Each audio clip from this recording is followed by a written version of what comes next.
isang tambalan na magtagal na napakaraming taon na magpapahanggang ngayon ay talaga namang minamahal pa rin.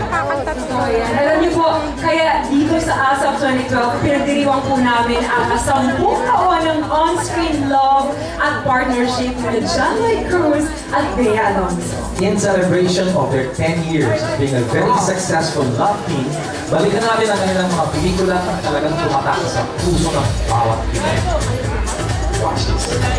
Ang tambalang nagbigay sa atin ng pinaka-hindi malilimutang pelikulang tumatak sa ating mga puso. Grabe sila.